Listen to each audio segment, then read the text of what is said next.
We have to invest in taking on that extra person or invest in that system, because we know that in the long run, that's going to help create a more valuable business. Welcome to the Business Ownership Podcast, brought to you by Awareness Strategies, helping you navigate the waters between entrepreneurship and ownership. Hey there, peeps. This is Michelle Nedlick, and I am super glad that you're here with us today because I am here with my most amazing guest, Kevin. Kevin, thank you so much for being here with us today. Oh, thank you for inviting me. Excellent. So give us a quick introduction to who you are and what you love to do. Yeah, so essentially what we love to do is help business owners to scale their businesses and to ultimately to create valuable businesses, so that when they end up exiting, stopping, for whatever reason, they've got options instead of being forced into shutting the doors. And you've got the dog joining in as well in the background. We love scaling. He's been well conditioned to that. It's like, yes, this is awesome. Excellent. So tell me, let's back up the bus a bit. How did you get into scaling businesses as a thing? I love the monetizing by the thing and making them value. That one's awesome. I've got a long and extensive background in all sorts of combination of interesting and boring stuff. But at one point I've set up three of my own businesses and exited from those, four if you count the current if you count BizSmart. And I think the stat that really surprised me was the fact that only about 4% of businesses scale beyond 10 employees and less than 1% beyond 50. So 96% of all businesses have fewer than 10 employees. And it stood out to me, and I wanted to understand why that was. Is it because everybody wants to be a solopreneur? Fine, great if that's the case.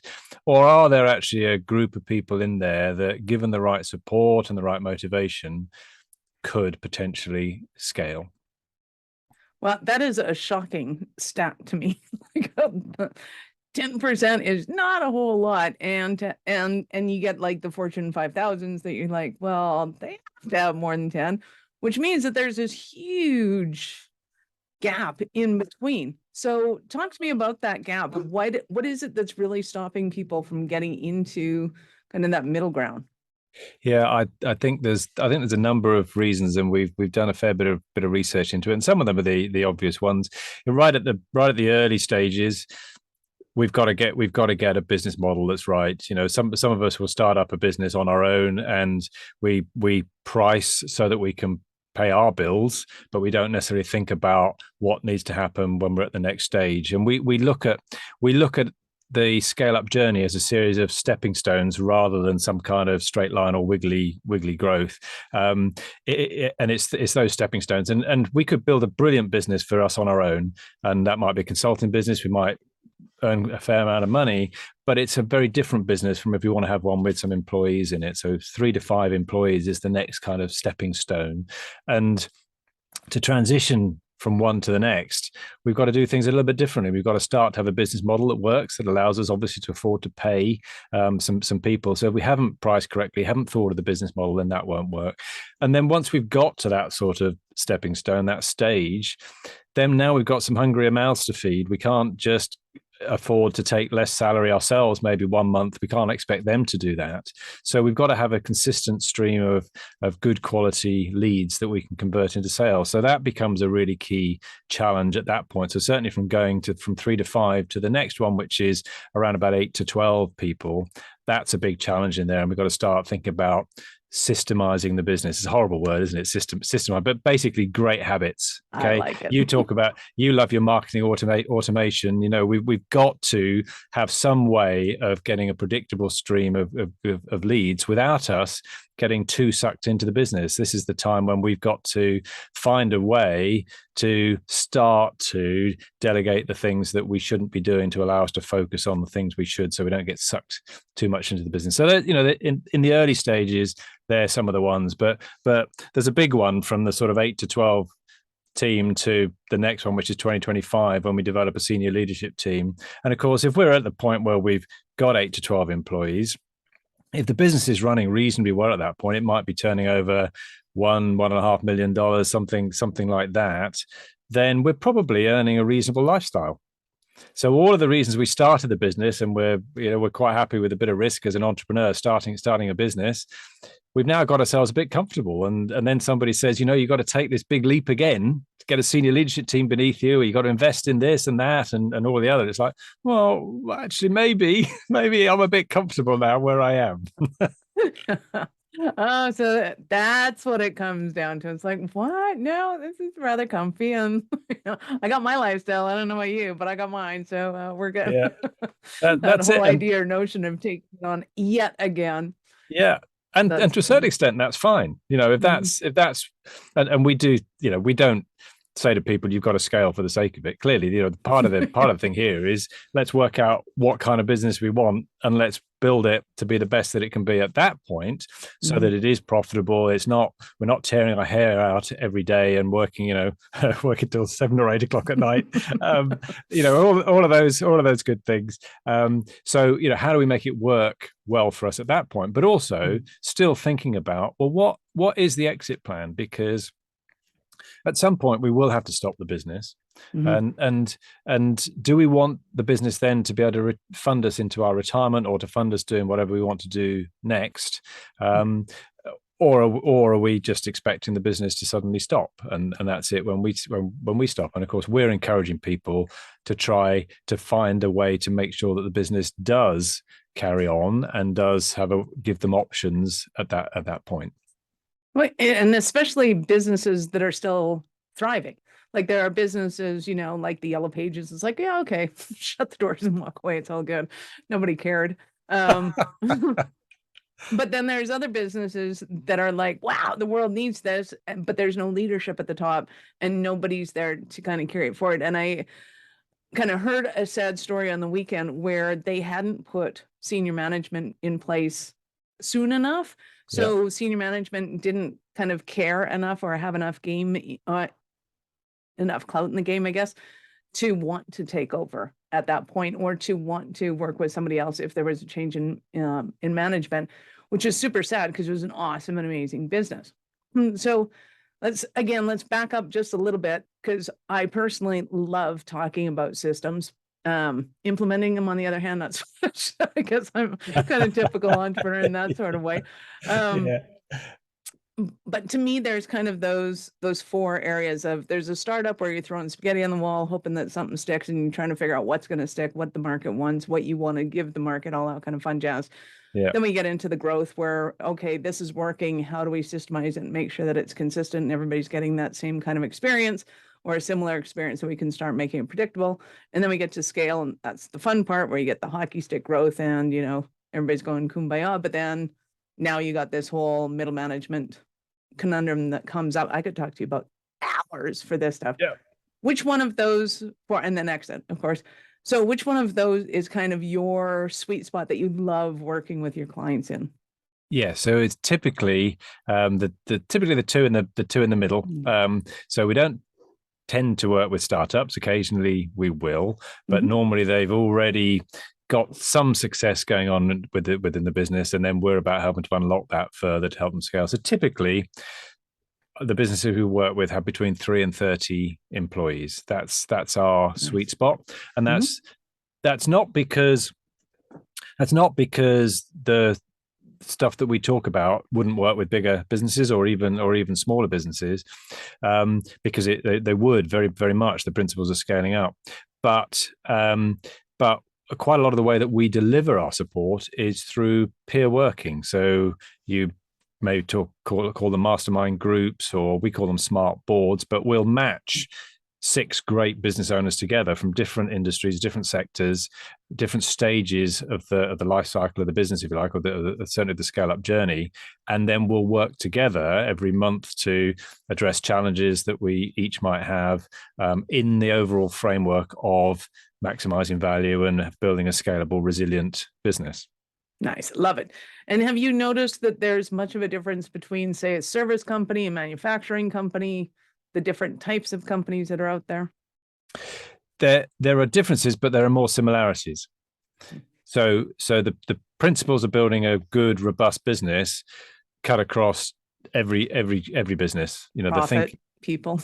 Yeah, exactly. And the challenges they go across all sectors and all stages of the business journey.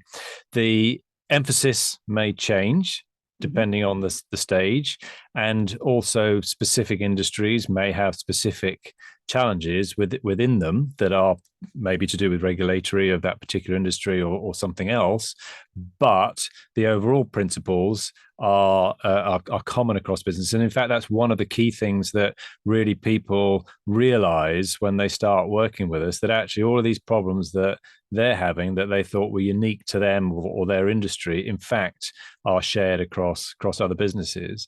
And one of the things we love about the peer networking side of things and having people from different sectors is that helps to broaden our thinking and gets us out of that, well, that wouldn't work in my industry, or this is the way it's always been done in my business or in my industry. You find then that people will challenge that, and with a legitimate challenge, and make you think a little bit more broad-minded. Nice. I'm loving that. So let's talk about kind of bringing on people, because to me, so our 4 pillars of this are strategies, systems, support, state of mind. And I think strategy tends to be kind of the easier of them if the entrepreneur is actually thinking about them. One, they tend not to. Yeah, yeah, absolutely. Coming up with this strategy is very difficult when you're not thinking about it, but once you think about it, it's a little easier. Then systems tends to be the big one. It's like, oh, SOPs, everybody wants to kill themselves. Do I do video? Do I give them a 7-inch binder with this stuff? Is it checklist? How the hell do I get somebody doing their job in a consistent sort of way than the person next to them without somebody micromanaging them? We could talk about that all day. I'm going to give you 28 questions and you get to pick which ones you want. How's that? If I can remember any of them afterwards, right? Yeah. That's okay. And then we go into the people side of things. You've already mentioned kind of the differences around the 3 to middle management. And I've seen tons of issues around both of those and very distinct kind of mental mindset issues, which brings us to the 4th one, in my opinion, is mindset of the CEO and what they're going through in those different levels. So strategies, systems, support, state of mind, which one of those would you consider could kind of be let's start there and delve into that one? Well, I think we would always start with the thinking, which is the strategy side of things.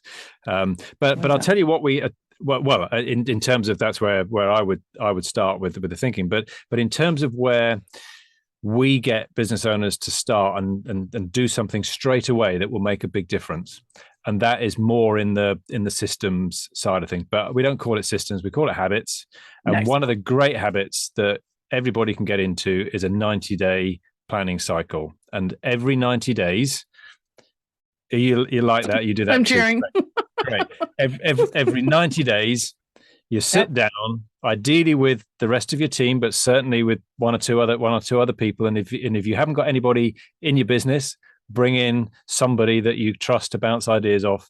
But put that in your diary every 90 days for at least half a day session where you review the last 90 days, what's gone well, what hasn't gone so well, that kind of thing. But you then think about what the priorities are. What does good look like at the end of the next 90 days? So what are some of the key things that need to happen over the next 90 days? Not a big, long to-do list. This is not your action plan yet.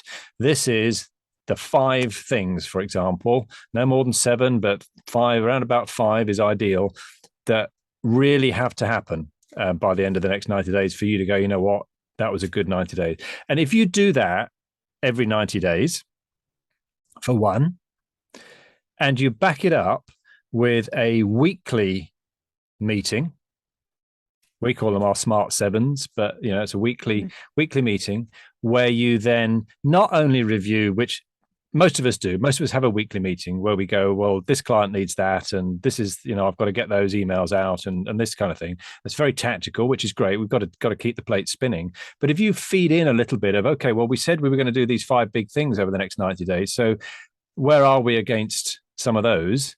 Then you've started, right? Now you'll get better at doing it, and we would certainly talk through exactly specific things that probably should be thought about in there. But even just simply the act of putting those sessions in your diaries and having time to think about it away from the office, ideally, certainly on the 90 days, and then backing up with a rhythm that then means you're checking on those things, and you've developed a little action plan for each of those key priorities, and you've assigned responsibilities to different people. Then you'll start to really get in the habit. And that's one of those habits that is great, because you're then communicating with people, you're thinking about some of the big picture stuff, you've got a forum to enable people to bring challenges that are coming up that you're facing all of the time, but you're all clear on what needs to be done, and you're generating some kind of alignment there as well as you go through. So what would you consider some of the key points that most entrepreneurs miss in their 90 days? So one, that they're not doing their 90 days, but assuming they're doing the 90 days, what are some of the things that they typically miss or overlook? Well, I think what they typically miss is the longer term thing. If they're probably not doing it generally anyway. But the things we see are the urgent things, aren't they? They're the ones that are knocking on our office door, or their phone's ringing or whatever. They're the things that we go, that has to be done. So they're the plate spinning stuff. So the things that are often missed are actually where are we headed?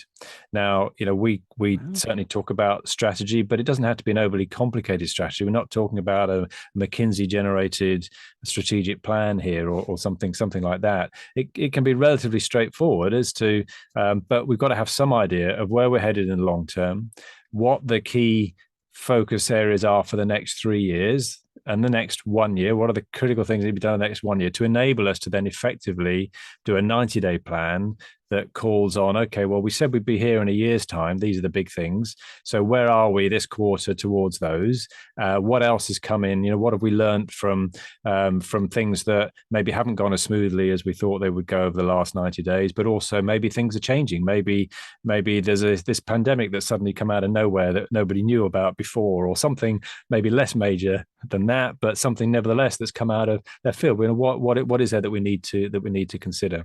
So I think those are some of the things. But the essential thing is, if we have that forum, if you like, for being able to raise these and discuss these and get the views of other people. So it's not just the business owner on their own that is doing this in isolation and trying to be clever and coming up with it and then telling everybody else what they should do, that it's come together with some of the other people in the business. So there's that element of buy-in, but you've got everybody's views, and it's easy to overlook the power of other people's views. Everybody in the business will have some ideas. It doesn't matter what level they are.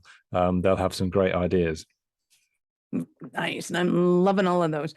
So typically, no, part of my brain went to, okay, there was a cataclysmic event that happened, this huge pandemic. Everybody went, oh, you're not allowed to talk to anybody.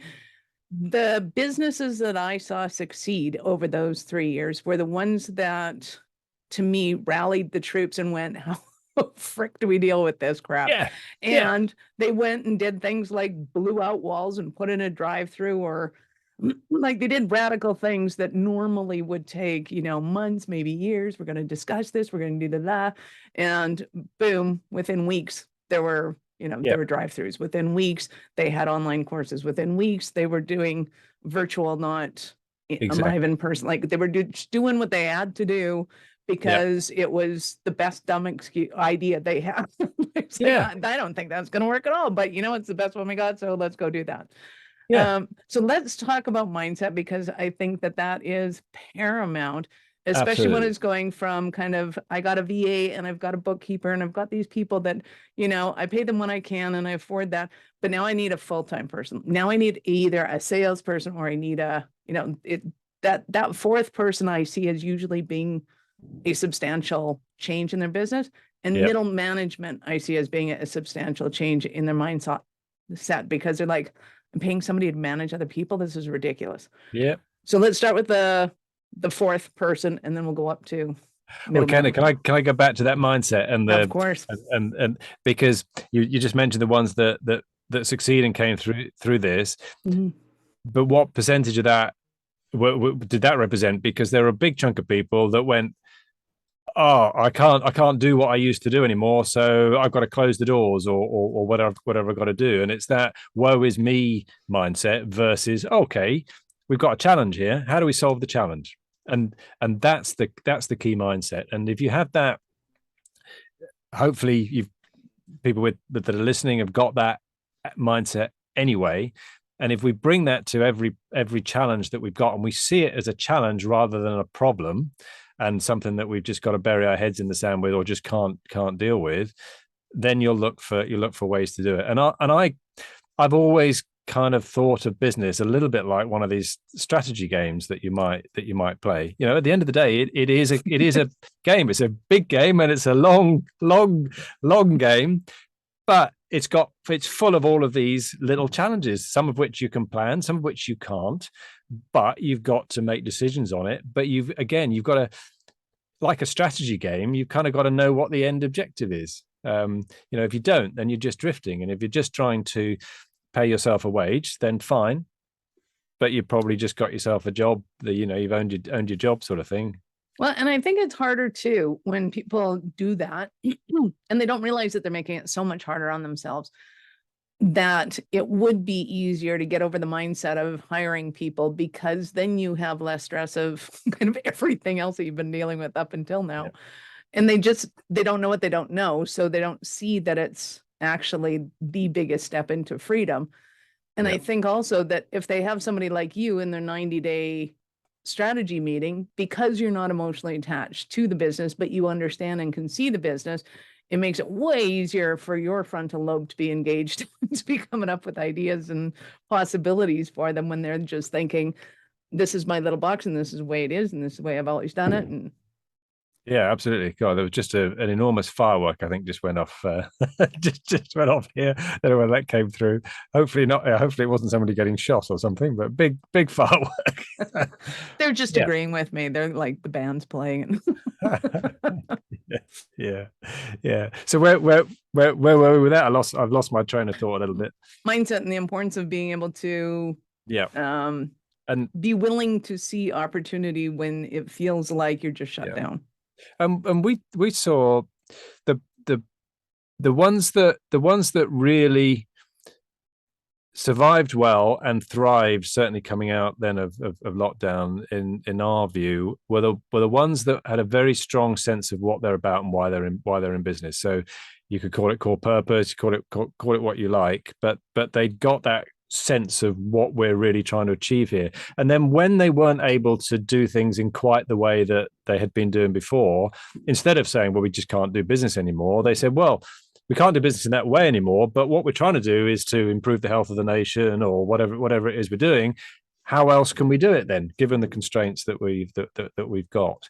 And often the ones that did really well were the ones that were very, very clear on that, and also very clear then on what they were good at, what they were really, really good at. And they knuckled down to, instead of actually doing all sorts of bright, shiny things that they could do, they knuckled down on what they're really good at and just went for that. And yes, that might mean they had to pivot a little bit within that, but it was all still under the umbrella of what they're all about and what they're really good at, rather than jumping to the next shiny bright object and finding that either didn't work or it gave them a little bit of income for a tiny bit.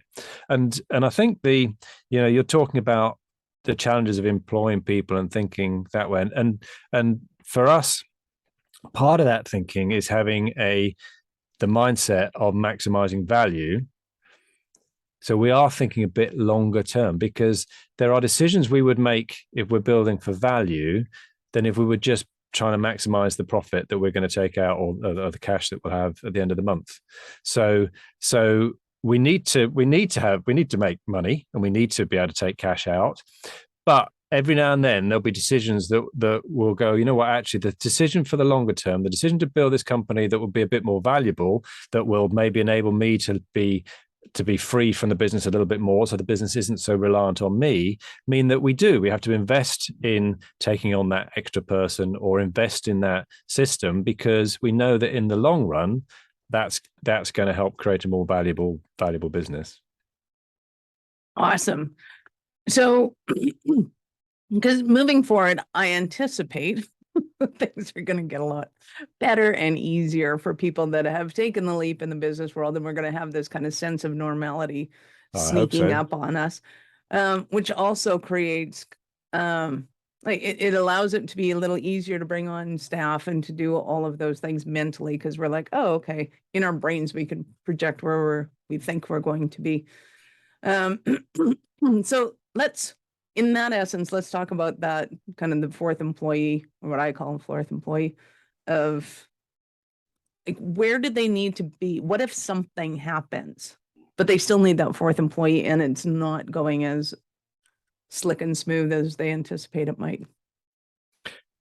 I'm not quite understanding the Okay, question there. so if things don't go as kind of, if things aren't just tickety boo, but we Yep. know we know our businesses, we've got that foundation, we know it's important to people on the planet that they need this thing that we offer, and I really want to bring on this fourth employee, but I don't know what the government's going to do, but I don't know what the market's going to do, but I don't, all that kind of fun jazz. How do you help people kind of get through that conundrum?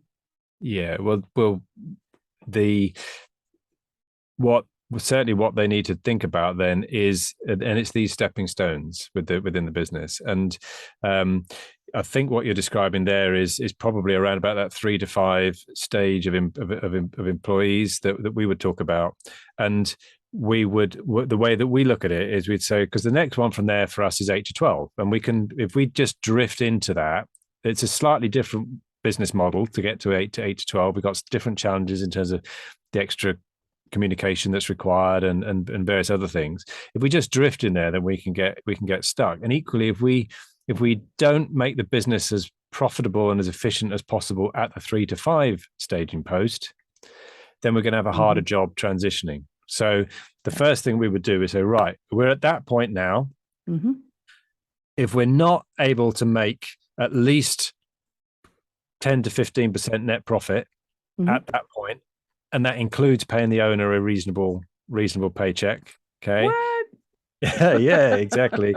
If we're not able to do that, then actually we need to look at things first, because if we just keep going and we've got existing headaches in the business, all we're going to do is increase the level of those headaches. So if we're tearing our hair out now without, with trying to deal with customers, trying to deal with employees, and not having enough money at the end of the day, and we just grow and take on more, all we're going to do is increase those headaches. So let's have a look. And is the business model right? So actually, are we charging enough for a start? And quite often at that point, we're probably not, because we've grown the business from early days where we were probably taking on anybody that would pay us a bit of money to do what we do. We may not have set our prices quite right. And if we've got to that 3 to 5 point and we've got good customers, they're probably really valuing what we're doing, and price may not be the major factor in moving forwards. So let's have a look at that. Let's make sure we've got the business model right. Have we got an element of repeatability in what we're doing? So our customers coming back to us, can we create that element of recurring customers, recurring revenue? Or how else are we going to get a stable base from which we can grow? Or is it all ad hoc, and 1 month is big and 1 month is little? We've got to try and even that out a bit, get a bit more predictability in it before we then start to recruit. And I was just talking to a very successful business owner actually earlier on today, and in his early stages, he was basically taking on they do loft installations and things like that. And they had, at that stage, they had 2 vans with 1 or 2 people in each van that were going out. And the decision was, how do I do it? Am I ready to take on my 3rd van? And they looked at it really carefully, and they came up with a little rule, which was basically, as soon as a van gets to the point where it's got a 4-week waiting list, it's booked solid for the next 4 weeks, that's when we invest in the next van. And it'll be different for each of our businesses, but we need to think about that. So if we're an IT managed service company and we need to take on a new engineer, what's the little rule that we're going to say? Are we going to wait until we're completely maxed out and we can't possibly cope before we then invest in somebody? Or are we going to do it before we're ready and maybe can't afford it, or obviously sensibly, are we going to actually say, well, maybe when we're halfway to the point where we could justify having a new member of staff, maybe that's the point at which we do it. But the little rule that you'll come up with will be different for each business, but it's the thinking that is the same. Nice, love that. So I think we've covered kind of the habits of making sure that the business owners have the plan in place, and that those goals are kind of upscaling every time. We've talked about the people and having those, having the right people in place and knowing when you can bring them in, and a few other things. Are there kind of any other pillars that I've overlooked or haven't let you do expand upon in your scale up system that we should be talking about? Well, I think we've covered bits of most of them. So we look at it in terms of, so the key decisions that we want to be thinking about are the strategy side of things, the people, the execution, and the cash. So we built a little framework around those four key pillars of scaling up, if you like. So the things that we need to look at within each of those. The cash is an interesting one in that there's a methodology which we like a lot by Mike Michalowicz, you may have heard, called Profit First. And if people listening haven't come across that, I highly suggest they have a look at it. It's a great way of, in the early stages of a business in particular, of managing the business and thinking about that scaling up, so that you're making sure that you are putting money aside essentially for the profit of the business, but also for your owner's compensation. And there's a nice set of ratios that can be used in there as well to think about how we need to mix the business. But the key thing that it does in my mind is it says, if there's not enough money at the end of because normally what we do is we start off and we say, all right, there's the turnover, and let's take out then the cost of sales and then the overheads, and what's left is the profit. And if we're lucky, there's something in there to pay me as the business owner. But if there isn't, then it's me as the business owner or the business profit that doesn't get it. Well, what if you switch that around and you say, right, well, the business should make this and the owner needs to take a certain amount to live. Let's hypothetically put that to one side first. What's left is what we can afford to pay on our operating expenses. So if it's not enough, it's not me that has to take less money or the business has made less profit. That's the constraint. We've got to do something different.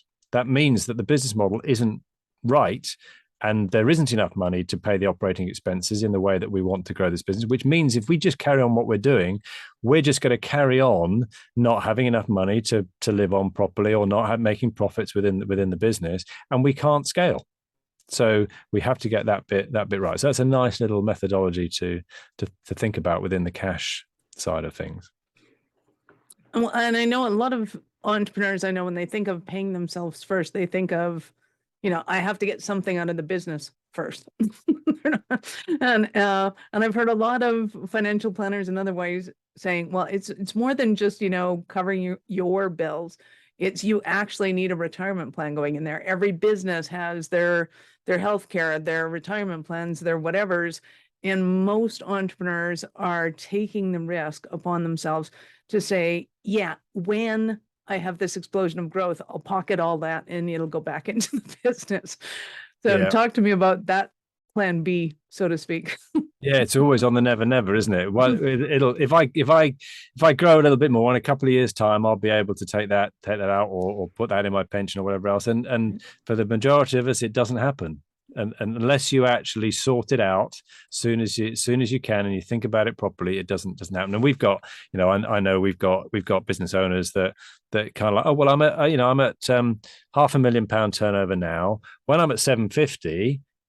That will all work fine, but it doesn't, because they've got a whole host of other things that come out of the woodwork at 750 that they've got to pay for, and they go, oh, well, yeah, but when I get to 1 million, then it'll be fine. So absolutely, exactly as you say, we have to think about it. And this comes back to what do we want out of our business, and how do we build it in a systematic way that does mean that it can deliver on what we want as individuals, but also for our employees.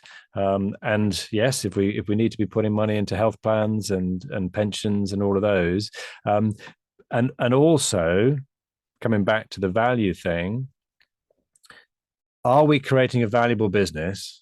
And there's lots of aspects that go into that, but one of the key ones is the reliance on the business owner. And it doesn't matter how big the business is really, but if we're at the hub of everything, then when we come to stop that, if an acquirer or somebody else thinks it's also reliant on us, that you're not going to get you're either going to get nothing for the business, or you're going to get a heavily discounted offer, which is probably going to say, right, you've also got to do an earn out for the next 3 years so that we can hand it over properly. So why not get it? Which is not a buyout. Yeah, why not get it? Those of you thinking about that is not a buyout. No. So why not 3 years? Yeah. So why not? Yeah. Would you? Yeah. You've just spent years. You set up your business because you wanted to be on your own and be your own boss. You've just spent years burning it up, and now somebody says, right, work for me for the next 3 years. And by the way, if you don't hit these targets, then you're not going to get that bit of the earn out that we said. Yeah. Sounds like heaven, doesn't it? Yeah. So why not put the hard work in now and create the business in a way that means that that's not going to happen, or the chances are that it's going to be reduced on an earn out or period or amount of money. Love it.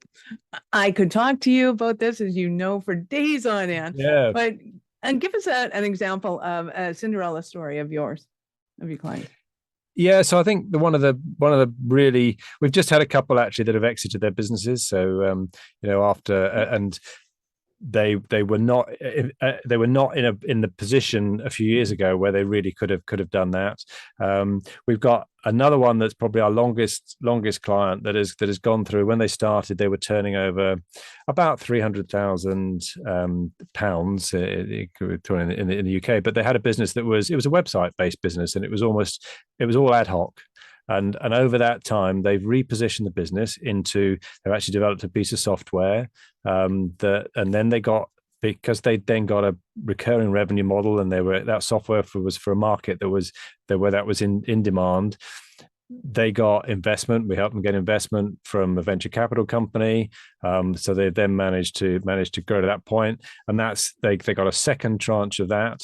And they're now at the point where they're potentially looking for an exit with that business. So they've gone from about 5 employees to now 36 employees, and yeah, big success story. But the journey isn't over yet. And the key thing that we often talk about working with business owners, and I'm sure you'll have heard this, but the competence sort of stairway, So when we start with anything new that we're doing, we're unconsciously incompetent, aren't we? At the beginning, we don't actually. Or worse, consciously incompetent. Well, no, but well, yeah, okay. So yeah, but we then do become consciously incompetent because we understand actually there are things that we don't know, and I think when I started working with this person, that's probably where they were. They knew that there were things they didn't know. They knew what they wanted to do. They didn't quite know everything about it, and over the time, we've helped them to become consciously competent. So then they can do it, but they have to think about it, and they might say, what framework should we use there, or how should we think about this, Kevin, or BizSmart? How should we think about that?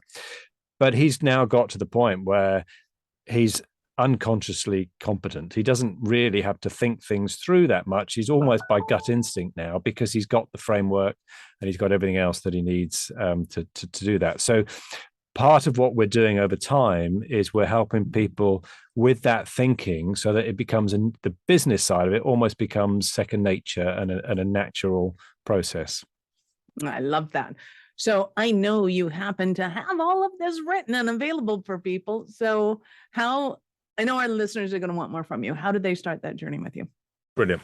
Well, I think so have written a book. It's called The Entrepreneurial Scale-Up System. Thank you. And it might be easier to type in Kevin Brent, author. I don't know. Or if you go to our website that we've got for it, then that's a good place to start. And that is esusgroup.co.uk. And the ESUS is ESUS, which is short for the Entrepreneurial Scale-Up system, because that's a long URL if we had that otherwise. But yeah, esusgroup.co.uk, and you can find the book there. You can find some other resources as well, including some software that we've developed to help around that 90-day planning that I was talking about, and the business rhythm. Nice. Okay, we'll be going and checking that out. And of course, peeps, we will have all of Kevin's notes and links in the description of the show. So feel free to scroll down to that or go to awarenessstrategies.com/blog and find Kevin's info. We'll have it all there for you as well. Brilliant. Excellent. I love it. Love it. Love it. And I love the idea of helping people with their 90-day. That's so needed. So needed. Just go do it, peeps. Do it. Do it. Kevin, I have to ask you, at what point in life did you know that you were special, kind of crazy enough to think that you could become an entrepreneur? Yeah, quite late. Quite late. I mean, I'd always fancied it. I think I was probably entrepreneurial mindset. I was always trying to do things better or spot things. I think I always knew, actually, but probably when I was at university and I met somebody that was a property developer, and I just loved what they were doing. You know, essentially, it's a classic example of not having to work on your business, because basically his skill was finding the investment. He got together a group of people, contractors that would do the work, and pretty much he would buy this property and he'd hand the keys to his lead contractor and just say, sort it, and then when it's finished, let me know. Nice. So you start to realize that actually, you know what, business doesn't have to be about doing everything yourself, every bit of hard graft yourself. And I think that was when I probably realized that. Nice. That's kind of the ultimate. I don't know. You definitely can't do that in the abdication level, people, but it is hope that you could get down to a 5-word business meeting. Sort it. Let me know when you're done. Yeah, or isn't it, or the Picard one at 3 words, isn't it? Make it so. That is awesome. Kevin, you've been absolutely fantastic. Thank you so much for your time. I appreciate it immensely. I know how valuable it is. Any last words for our peeps? Just good luck with your scale up journeys. And Michelle, thank you for everything you do, and thank you very much for having me on today. My absolute pleasure. And we will have to do this again. Peeps, this is Michelle Nedelec. Thank you for being here with us today. Be sure to subscribe to the show, share it with your friends. We love helping your businesses grow and connecting with you. Thank you for listening to our show. I'm all about being a resource center for entrepreneurs to give them the information and the support that they need to make it in business. As such, the notes for this show can be found at our website at awarenessstrategies.com/blog. Be sure to subscribe, give us a rating. I like 5 stars personally, and share with your friends.